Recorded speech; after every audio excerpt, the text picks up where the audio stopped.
Exponential growth क्या होती है और हमें कब उसे चूज़ करना चाहिए सिंपल इंटरेस्ट के ऊपर। वेलकम बैक कंपाउंड इंटरेस्ट की इस वीडियो के साथ। आज हम समझने की कोशिश करेंगे कि कंपैरिजन क्या है इन दोनों चीज़ों के बीच में, और उससे पहले ऑब्वियसली कि कंपाउंड इंटरेस्ट का कॉन्सेप्ट क्या है। इसके अंदर थोड़ा सा कन्वेंशन चेंज है। इसके अंदर हम लोग टोटल अमाउंट जो हमारे पास इंटरेस्ट के बाद होगी उसे हम ए कहेंगे, और रेट हमारा रेट ही रहेगा और प्रिंसिपल अमाउंट हमारा प्रिंसिपल अमाउंट ही रहेगा। तो बेसिकली व्हाट हैपेंस इज कि आपको एक कंपनी कहती है कि हम आपको सिंपल इंटरेस्ट दे रहे हैं, एक रिवीजन समझ लें आप इसे। तो उसमें क्या होगा, उसमें होगा कि सर आपके पास एक प्रिंसिपल अमाउंट है आपकी पर ईयर, हम लोग उसके अंदर 3% जो है ना इजाफा कर देंगे। अब क्योंकि हम थोड़ा सा पीछे से पढ़ के आए 3% का मतलब क्या है, तो हम लोगों को पता है कि इसका मतलब है कि 0.03 ऑफ प्रिंसिपल अमाउंट। क्यों? क्योंकि 3% था, उसे डिवाइड बाय 100 किया, हम उसे फ्रैक्शनल फॉर्म में लेकर आ गए, तो हमारे पास आ गया 0.03। इसे 3/100 भी लिख सकते हैं आप। और दूसरे में हम लोग दोबारा आपके पास इतना ही ऐड करेंगे 0.03। यहाँ पर फॉर एग्जांपल आपके पास अगर 3 साल गुजर चुके हैं तो आपको 3 दफ़ा ये रेपिटेशन मिली है। इसका मतलब 0.03 of the principal amount times T, जो कि बेसिकली यहाँ पर 3 है। वो कहता है कि मेरे पास एक और मॉडल भी है आपके लिए, आपको इंटरेस्ट देने के लिए, वो है कंपाउंड इंटरेस्ट का। वो आपको कहता है कि सर हम आपको 3% नहीं दे रहे, हम आपको दे रहे हैं 2.5%। आप कहेंगे क्या हो गया आपको, आप अभी मुझे दे रहे थे 3%। तो आप कहोगे सर आपके फ़ायदे की बात कर रहा हूँ मैं। पहले तो हम ये कर रहे थे आपके साथ कि हम लोग इसको अगर मैं किसी और फॉर्म में लिखूँ तो वो ये बन जाएगा कि अगर मैं पी को कॉमन ले लूँ तो मेरे पास बन जाएगा 1 प्लस जो रेट है हमारे पास 0.03, ये वाला मल्टीप्लाई बाय टी, ये बन जाएगा। सही। तो क्या सर मैं अब आपके साथ जो करने लगा हूँ ना, जो डीलिंग, वो ये है कि हम साल या दिन के एंड पर आपकी प्रिंसिपल अमाउंट के ऊपर लगाएंगे इंटरेस्ट 1 प्लस रेट को मल्टीप्लाई करके, ताकि ओरिजिनल अमाउंट में आपका इंटरेस्ट ऐड हो जाए। आप बोलेंगे यही तो सिंपल इंटरेस्ट था, मेरी अमाउंट प्लस एक अमाउंट जो कि सेट पहले से है। वो आपसे कहेगा सर फ़र्क आप पे अभी वाजे हो जाएगा, ज़रा इस अमाउंट को आप कहिए A1, और अगले साल के एंड की अमाउंट जानने के लिए इसको भी मल्टीप्लाई कर दें 1 प्लस रेट के साथ, यानी कि 1 प्लस 0.025 के साथ, और अब इस नई रकम को आप कह दीजिए A2। आप कहोगे अच्छा ये मॉडल है, यानी मेरी प्रिंसिपल अमाउंट पे भी इंटरेस्ट लगेगा और उसकी वजह से जो नई अमाउंट बनेगी उस पर भी इंटरेस्ट लगेगा, और उसकी वजह से जो अमाउंट बनेगी उस पर भी नया इंटरेस्ट लगेगा। वो आपसे कहेगा जी सर, हर दफ़ा नई अमाउंट कैलकुलेट होगी और हर दफ़ा उस नई अमाउंट के ऊपर इंटरेस्ट लगेगा। तो आप कहोगे ठीक है यार ये, लेकिन मतलब ये तो कम है इंटरेस्ट। कहोगे सर आप देखें तो सही, ज़रा आप मुझ पर भी ट्रस्ट करें। तो आप देखोगे तीसरे दिन फिर दोबारा ये होने वाला है। तो आप एक चीज़ नोटिस करोगे, यार ये 3 दफ़ा आ गए, इसको मैं पावर की फॉर्म में लिख सकता हूँ। इसका मतलब principal amount multiply by 1 plus जो आपका रेट होने वाला है डिवाइड बाय 100, ऑब्वियसली क्योंकि हम इसे चाहते हैं कि फ्रैक्शन की फॉर्म हो। आपके पास ये जो कलेक्टिव चीज़ है, ये जो अब आ गई है आपके पास, इसके ऊपर आप टी लगाएं। और इस पर हम पिछली वीडियो में बात कर चुके हैं कि आपके पास जो ये टी है ये तो इंटरवल्स बताता है, यानी अगर उसने कहा है कि हम हफ्ते के हिसाब से दे रहे हैं तो आपको 7 दिन गिनने के बाद 1 काउंट करना पड़ेगा। और ये हम आप बना सकते हैं कि फॉर एग्जांपल 7 दिन अगर आपके पास एक इंटरवल है और आपके पास 3 दिन गुजर चुके हैं तो ये कितना बनेगा, या फिर आपके पास 14 दिन गुजर चुके हैं तो ये कितना बनेगा, एक्स वाई ऐसे। सो सिंपल और कंपाउंड इंटरेस्ट में फ़र्क क्या है, ये ज़रा देख लेते हैं हम लोग थोड़ी देर में। ज़रा उससे पहले तो ये जानना ज़रूरी है ना कि कंपाउंड इंटरेस्ट को कैसे अप्रोच करना है, कैसे उसके प्रॉब्लम्स करना है। फॉर एग्जांपल कि आपके पास $1000 हैं और आपने इसके ऊपर 2% कंपाउंड इंटरेस्ट लगाया, और आपसे वो बोल रहे हैं कि ये पर एनम है, और फिर आप कहोगे कि फिर मुझे फाइंड करके ज़रा दो कि मेरे पास कितने बन जाएंगे 3 सालों के बाद। तो अब ये कुछ यूँ होने वाला है कि 1.02, मैंने डायरेक्ट लिख दिया, लेकिन आप चाहें तो इसे कर सकते हैं 1 प्लस 0.02। तो पावर पे आप रखेंगे टी को, और यहाँ जो आपके पास प्रिंसिपल अमाउंट थी वो आप रखेंगे, यानी $1000। तो आप रखेंगे $1000 1.02 की पावर टी, बल्कि इसको सिक्वेंशियली लेके चलते हैं। कंसिडर करें पहला साल है जिसमें प्रिंसिपल पर लग रहा है 2% इंटरेस्ट। तो आपके पास ये 1000 से क्योंकि मल्टीप्लाई हो रहा है तो इसकी पेस वैल्यूज़ में यहाँ लेके जाऊँगा तो ये हो जाएगा $1020। ठीक। अब अगली दफ़ा ये आप पे लगा रहा है दोबारा से यही इंटरेस्ट अगले दिन, तो अब आपके पास कितने बन जाएंगे। ये तो हुआ यूँ कि मैंने इसको दोबारा ब्रेक डाउन कर लिया 1 प्लस 0.02 में, क्योंकि इस तरह कैलकुलेशन आसान हो गई थी। ये 1020 इस 1 से मल्टीप्लाई होगा 1020 है, और ये जो ऐड आप कर रहे हैं पैसा, तो देखें स्लाइटली बढ़ गया, 20.40 हो गया बेसिकली। अच्छा तीसरे वाले में ज़रा देख लेते हैं कि तीसरे में क्या होगा। अब आपके पास बेसिकली 1040.4 है, और ये मल्टीप्लाई हो जाएगा 1 प्लस 0.02 से। तो ज़रा गौर फरमाएं, अब आपके पास 1061 पॉइंट समथिंग आ रहा है आंसर। और अगर आपके पास कांस्टेंट $20 अगर इंक्रीज़ होते तो आपके पास इतना नहीं बनता। अब आप सोचेंगे यार ये क्या मजाक चल रहा है क्या, ये तो इतने मिनिस्क्यूल अमाउंट के लिए मैं अब कंपाउंड इंटरेस्ट कर रहा हूँ। लेकिन ज़रा सोचें कि अगर ये इंटरेस्ट आपके पास 10% हो जाए, यानी 1.02 के बजाय 1.1 हर साल मल्टीप्लाई होता, तो फिर तो कुछ देर के बाद आपका जो राइज है वो इस तरह कांस्टेंट नहीं, एक्सपोनेंशियल होता। ये जो वर्ड है मैं ज़रा एक्सप्लेन करता हूँ आपको। देखिए आपके पास जो सिंपल इंटरेस्ट था ना वो इस तरह ग्रो करता है।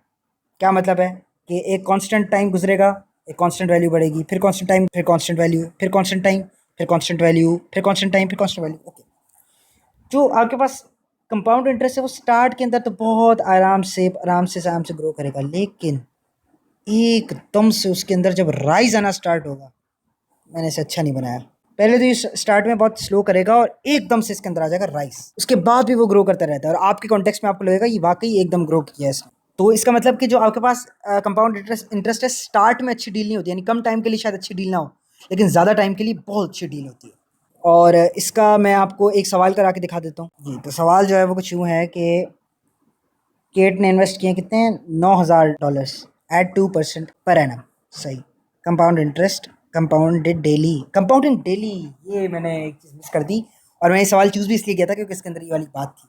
आपको याद होगा मैंने आपको इंटरवल्स के बारे में बताया था कि भाई इंटरवल्स होते हैं, कि मतलब उसने आपको बता दिया कि आपने पर एनम आपका इंटरेस्ट है, मतलब आपको वो जो इफेक्ट है वो आपको नज़र आएगा हर साल के एंड में, वो जो इफेक्ट है आपको नज़र आएगा हर साल के एंड में। सिंपल इंटरेस्ट में हमने एक काम किया था, हमने फाइंड किया था कि अच्छा अगर मैं फॉर एग्जांपल 7 मंथ में वापस कर रहा हूँ तो क्या मेरे पे इंटरेस्ट नहीं लगेगा? नहीं नहीं नहीं भाई, आपके पास अगर पर एनम 2% है तो 7 मंथ्स आप रेशियो से फाइंड कर सकते हैं कि भाई आपके पास जब 12 मंथ्स एक इंटरवल के इक्वल है तो 7 मंथ्स कितने के इक्वल होंगे। और जब ये क्रॉस मल्टीप्लाई होते थे तो 12i = 7 होता था, और फिर हम लोग इसे डिवाइड कर देते थे तो हो जाता था i = 7/12। इसका मकसद ये है कि आप कहते थे कि यार मेरे पास सिंपल इंटरेस्ट अगर मेरे पास आज लगे, कल लगे, परसों लगे, लगता रहे, साल के एंड में भाई मेरे पास जो इफेक्ट आएगा वो आएगा 2% का। बस ये सी बात, इतनी सिंपल सी बात है। लेकिन कंपाउंड इंटरेस्ट में आपके पास होती है एक चॉइस।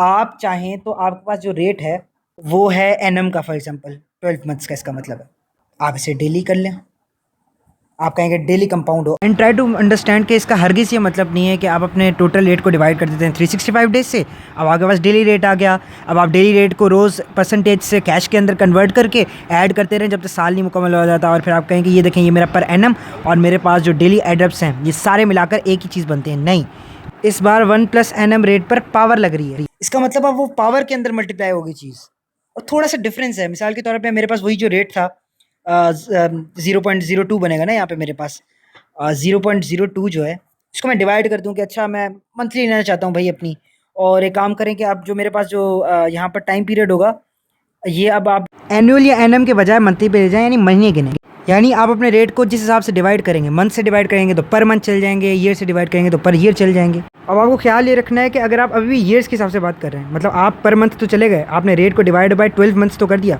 लेकिन अगर आपने इसको डिवाइड बाय 12 मंथ्स किया है तो आप अपने टी को मल्टीप्लाई बाय 12 मंथ्स करेंगे। आपने पर मंथ जो भी रेशो बनाया हो, आप जब ईयर का नंबर पुट करेंगे तो आपके टी को कैसा पता चलेगा कि भाई मैंने इतना डाल दिया, ठीक है। तो उस वजह से ये कन्वर्जन ज़रूरी है। अब मैं पर्सनली एक बात बताऊँ, ये चीज़ सही नहीं है, ये मैथमेटिकली, शायद मुझे अकाउंट्स का इतना नहीं पता, लेकिन मैथमेटिकली ना ये सेम चीज़ नहीं है, मैंने करके देखा है। बेसिकली आप अगर इस फ्रैक्शन के साथ जब कंपाउंड इंटरेस्ट फाइंड करेंगे तो यहाँ प्रिंसिपल अमाउंट लगा के आप इस फ्रैक्शन के साथ जब कंपाउंड इंटरेस्ट फाइंड करेंगे तो at the end of your year आपको 2% नहीं मिलेगा, ज़्यादा मिल सकता है, कम मिल सकता है, वो मेरे ख्याल से ज़्यादा ही मिलेगा शायद। 2% नहीं मिल रहा, जबकि बात हुई है कि 2% पर एनम है। इसका मतलब compounded daily makes a lot of difference, a lot of difference. और ये अब आप लोग करके देख लें सर, अगर आप करके देखना चाहें। खैर हम लोग सवाल पे वापस आएंगे।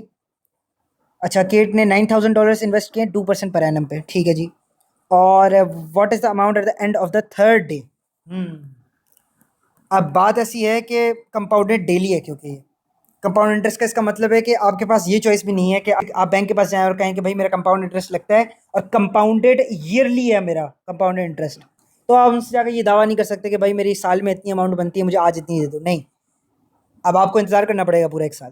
खैर वो आप नहीं भी करते तो आपको देखना पड़ेगा बैंक में क्या टर्म्स है उसकी। यहाँ पर क्या हो रहा है, यहाँ पर $9,000 जो है ये मेरे पास है मेरी प्रिंसिपल अमाउंट, और प्रिंसिपल अमाउंट के ऊपर मुझे है 1.02। ये 1.02 मुझे मुझे पता है मुझे इस तरह नहीं लिखना चाहिए। आप लोग पेपर में भी ज़ाहिर है इसको इसी तरह लिखेंगे कि 100% प्लस 2% डिवाइड बाय 100, इसी तरह आपको लिखना चाहिए।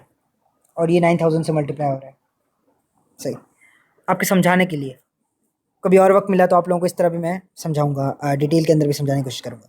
तो ये तो आपका होता अगर आप लोग इसे डील करते ईयरली, लेकिन आप ईयरली नहीं कर रहे हैं। आप कह रहे हैं कि ठीक है मैं मानता हूँ मैंने ईयर के हिसाब से सेट किया इंटरेस्ट, ठीक है, लेकिन कंपाउंड डेली होगा। क्या मतलब? आप ये कहेंगे कि 9000 में यहाँ पर आप कर देंगे 100% प्लस 2 डिवाइड बाई 12। नहीं, साल में कितने दिन होते हैं? 365 होते हैं, अनलेस के लीप ईयर है। अब ये आपका नया रेट बन चुका है, ये आपका नया रेट बन चुका है और ये होगा डिवाइड बाय 100। और इसके ऊपर जब आप अपना नया टाइम इस्तेमाल करेंगे तो दैट शुड बी लाइक, आप सोच रहे हैं कि भाई मैं ईयर के अंदर ही एंट्री कर रहा हूँ तो फिर आपको यहाँ 365 टी करना पड़ेगा, क्योंकि वो इफेक्ट भी तो है फिर ईयर वाला। खैर वो अभी अब आपको क्योंकि पता है कि आप डेज के हिसाब से काउंट करेंगे, आपको ये करने की ज़रूरत नहीं है। टी के अंदर 3 डेज आएगा, 3, तो ये बन जाएगा आपके पास 9000। इसको ज़रा मैं देखूँ ये कितने बनते हैं। आई विश कि मेरे पास एक ऑन स्क्रीन कैलकुलेटर होता, लेकिन बेसिकली हुआ ये कि मैंने इसे कैलकुलेट किया तो मेरे पास नंबर आया एक के बाद 4 ज़ीरोज़ और 5। और आप कहेंगे इतने मिनिस्क्यूल अमाउंट का क्या करना है हमने, लेकिन क्योंकि क्यूब लग गया इसके ऊपर तो 2 प्लेस वैल्यूज़ जो है वो इधर आ गया, जिसकी वजह से ये वैल्यू बन गई। और जब इसे 9000 से मल्टीप्लाई किया तो $1, तो आपको अपने तीसरे दिन ही, एनम तो आप छोड़ें, आपको आपके तीसरे दिन ही $1 मिल गया। तो ये इस तरह होगा और ये इस पर ग्रोथ लगेगी फिर 365 टाइम्स। मैं आपको करके दिखा देता हूँ। इसके ना एक काम करते हैं, 365 इसके ऊपर पावर लगा लेते हैं और देख लेते हैं कि इसका आंसर क्या बन जाता है। ये तादाद यानी 9182, यानी तकरीबन 9200। और अगर मैं इसके ऊपर डायरेक्टली 2% वाला लगाता तो कितना बनता, वो वापस चल के ज़रा देखें। तो यहाँ मैंने ये किया है कि मैंने 1.02 को दोबारा 1 प्लस 0.02 में तोड़ दिया है और इस फैक्टर का की पावर 1।